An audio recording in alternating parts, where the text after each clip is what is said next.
Chega mais nação rubro-negra. Estamos no ar com mais um vídeo especial sobre o nosso Flamengo. Então, não vacila, já clica no gostei, se inscreve e ativa o sininho para receber sempre as novidades. A primeira grande contratação da era Baps Boto no Flamengo pode estar com os dias contados na Gávea. O atacante Juninho, que foi comprado junto ao Karabakh, do Azerbaijão, por 5 milhões de euros, o que equivale a cerca de 31 milhões de reais, no início de 2025, foi colocado na vitrine pelo diretor José Boto. O jogador, que chegou com status de artilheiro e com a aprovação do técnico Felipe Luiz, não rendeu o esperado e deve ser negociado na janela de 2026. Essa negociação visa aliviar a folha salarial e abrir espaço no elenco. Essa decisão, que foi antecipada pelo site Bolave, é um reconhecimento claro de que a aposta não funcionou. Juninho teve um desempenho abaixo do esperado, marcando apenas 3 gols em 27 jogos e com uma minutagem muito baixa nos últimos jogos. Ele acabou se tornando a última opção em um ataque repleto de estrelas. Quando Juninho chegou ao Flamengo, sua missão era ser uma alternativa confiável no ataque. No entanto, ele acabou sendo engolido pela concorrência. As chegadas de Samuel Lino e Carrascal, além da titularidade de Pedro e da recuperação de Bruno Henrique, deixaram o camisa 23 sem espaço para atuar. Além do desempenho técnico abaixo do esperado, houve também frustração nos bastidores. O Flamengo recusou propostas de empréstimo da Arábia Saudita no meio do ano, prometendo mais minutos em campo para o jogador. Infelizmente, essa promessa não foi cumprida, o que acabou gerando um desgaste na relação entre o clube e Juninho. A matemática por trás da saída de Juninho é bem clara, é preciso cortar perdas. O Flamengo já entende que não conseguirá recuperar o investimento inicial de 5 milhões de euros. Atualmente, o valor de mercado do jogador caiu para cerca de 2 milhões de euros. O objetivo da diretoria é recuperar pelo menos parte desse valor, talvez em torno de 2 a 3 milhões de euros, ou então usar o jogador como moeda de troca em uma futura negociação. Isso mostra que o Flamengo está buscando alternativas para minimizar os prejuízos. A saída de Juninho também traria um alívio significativo na folha salarial do clube e abriria uma vaga para um jogador estrangeiro. Esses recursos são importantes para Boto, que deseja utilizar esse espaço para trazer um zagueiro ou até mesmo um novo centroavante de peso, como Tati Castellanos. Esse movimento em relação à negociação de Juninho representa o fim de um ciclo curto. O Flamengo reconhece que errou na aposta inicial, mas acerta ao não insistir nesse erro. Vender agora, mesmo com um prejuízo contábil, é uma atitude mais sensata do que manter um ativo desvalorizado e insatisfeito no banco de reservas. Para Juninho, essa saída pode representar uma nova chance de retomar sua carreira em mercados onde ele já teve sucesso anteriormente ou em clubes brasileiros que estão à procura de reforços. Para o Flamengo, é uma oportunidade de corrigir a rota e focar o orçamento em jogadores que realmente podem decidir partidas importantes. Em resumo, a situação de Juninho no Flamengo ilustra bem os desafios que os clubes enfrentam ao realizar contratações em busca de reforços que realmente façam a diferença dentro de campo. A gestão eficiente dos recursos e a capacidade de reconhecer quando uma aposta não deu certo são fundamentais para a saúde financeira e esportiva do clube. Antes de continuarmos, não deixe de curtir, comentar e se inscrever no nosso canal. Isso é muito importante pois fortalece a corrente rubro-negra, fazendo nosso Mengão cada vez maior e mais forte. O interesse do Cruz Azul, do México, em Georgian de Arrascaeta deixou de ser apenas um rumor e se tornou uma declaração oficial. Em uma entrevista à Rádio Itatiaia, o técnico Nicolás Larcamón revelou que o clube mexicano, atual campeão da CONCACAF em plena ascensão no cenário internacional, discutiu internamente a possibilidade de contratar o camisa 10 do Flamengo. Para eles, a chegada de Arrascaeta seria a cereja do bolo para montar um elenco competitivo e pronto para brigar no Mundial de Clubes. Essa declaração não apenas confirmou a veracidade das conversas, mas também evidenciou o tamanho do impacto que o uruguaio ainda gera no mercado global. Entretanto, esse sonho do Cruz Azul encontrou um obstáculo intransponível. A diretoria do Flamengo foi clara e taxativa ao recusar qualquer tipo de negociação. O clube deixou evidente que Arrascaeta é um ídolo inegociável, blindado por uma multa rescisória altíssima e por um projeto esportivo que não abre mão dos seus principais pilares. Essa postura firme demonstra que o Flamengo não apenas valoriza seu patrimônio técnico, como também entende o peso emocional e simbólico que o jogador carrega para a torcida. Abrir mão dele, especialmente no meio da temporada, seria um risco esportivo enorme. Quando o Cruz Azul fez o contato oficial em junho, a resposta da Gávea foi imediata: Arrascaeta não está à venda. De acordo com informações divulgadas pelo site Bolave, o Flamengo deixou claro que a única forma de contratar o uruguaio seria pagando integralmente a multa rescisória para clubes do exterior, estipulada em 50 milhões de euros, cerca de 320 milhões de reais. Para os mexicanos, apesar da força financeira crescente, esse valor foi considerado completamente fora de alcance. Nos bastidores, dirigentes admitem que não há como competir com o patamar econômico dos grandes clubes brasileiros na atualidade.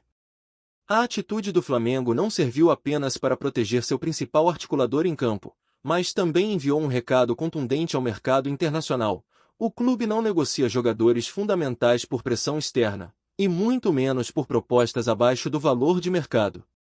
É uma postura que reforça a maturidade administrativa do clube e consolida o Flamengo como uma instituição que prioriza o aspecto esportivo em momentos decisivos. Essa linha dura fortalece o elenco, reduz especulações e cria um ambiente de estabilidade para o técnico Felipe Luiz desenvolver seu trabalho. Com a negativa ao Cruz Azul, o foco do clube mexicano mudou. De pretendido ameaça, Arrascaeta passou a ser visto como o jogador que pode estragar os planos do time no Mundial. Em caso de encontro entre as equipes na Copa Intercontinental, Larcamón já revelou que enxerga o uruguaio como um dos atletas mais decisivos do continente. Segundo o treinador, enfrentar Arrascaeta será um prazer e ao mesmo tempo um desafio enorme, reconhecendo que seu talento individual é capaz de definir qualquer jogo em segundos. Para o Flamengo, essa postura firme também reforça seu protagonismo no mercado latino-americano. Não é mais o clube que se vê obrigado a vender para equilibrar contas, hoje ele dita as regras, escolhe o momento e define quem fica ou sai. Arrascaeta tem contrato até 2028, recebe um salário compatível com o de uma estrela e se tornou uma peça essencial no projeto comandado por Felipe Luiz. O técnico não abre mão do uruguaio e vê nele o cérebro da equipe, responsável por dar ritmo, inteligência e imprevisibilidade ao meio-campo rubro-negro. Esse episódio, apesar de aparentemente simples, deixa claro que Arrascaeta está na vitrine global. Cada performance dele atrai novos olhares, novos clubes e novas possibilidades. Porém, quem desejar tirá-lo da Gávea terá que estar disposto a pagar um valor de nível europeu, algo reservado apenas a craques da Premier League.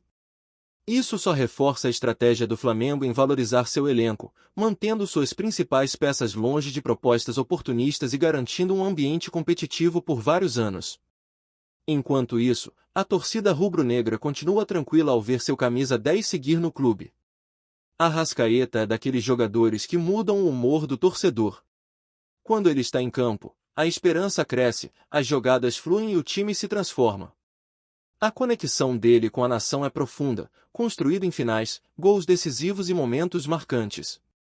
A permanência do uruguaio para as competições que vêm pela frente é um verdadeiro combustível emocional para os rubro-negros. A relação entre Arrascaeta e o Flamengo é hoje uma das mais simbólicas do futebol sul-americano.